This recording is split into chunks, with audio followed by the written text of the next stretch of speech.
Ambassador Ufuk as well, who wasn't able to join us, but Amira has done a really amazing job in putting this panel together and in working with my colleague Miriam and others on putting together both this panel and other events. And so I want to thank Mariam Saifi as well for all of her amazing work that she does in our office, the Secretary's Office of Religion and Global Affairs at the State Department. I'm going to be brief because we have a really amazing panel here and limited time.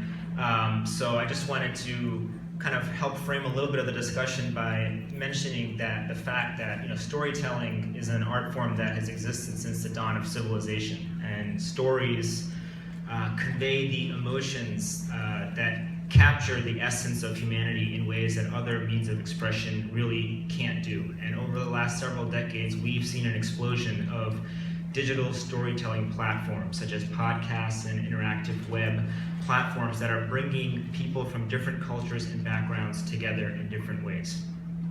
And of course, I think everyone is aware and familiar with the fact that we are in the current environment globally, politically, there's a backdrop of rising anti-Muslim sentiment and Islamophobia. And there's tremendous value in creating spaces and highlighting voices for Muslim women to share their stories and to process and derive strength from one another through a shared community. And so one of the purposes of today's gathering is to recognize the really amazing work that people like the women on this panel are doing to provide that platform for Muslim women globally, and for women and people in general globally to share these stories so that they can promote social change, and in particular empower women and Muslim women in particular to reclaim their own narratives. One recent example, Shalini Obeid Chinoy's recent Academy Award, just shows the power of storytelling to spur changes in policies, specifically by calling for changes in Pakistan's law on so-called honor killings. So we are really honored to have representatives from Hijabi Monologues, the Muslim Women's Story Lab, to share their experience. We also have one of the co-founders of Sahio, a new platform that documents the stories of survivors of female genital mutilation and cutting FGMC in the Dawoodi Bohra Muslim community. And we had the pleasure of co-sponsoring with the OIC a side event just last month on Zero Tolerance Day for FGMC. So this is a nice follow-up to that event.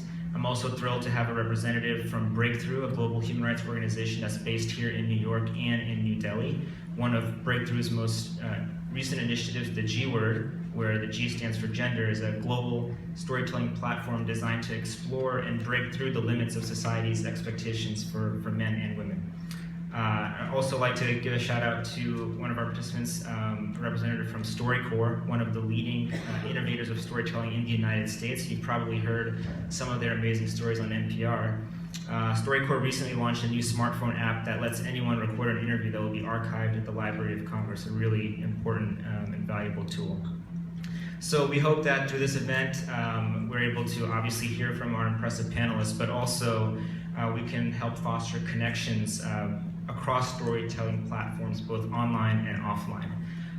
And so without further ado, I want to thank all of you for coming, and I look forward to what will hopefully be a very dynamic and fruitful discussion. And I would like to ask our first speaker, Sahar Ullah, co-founder of the Hijabi Monologues, to kick off our panel discussion.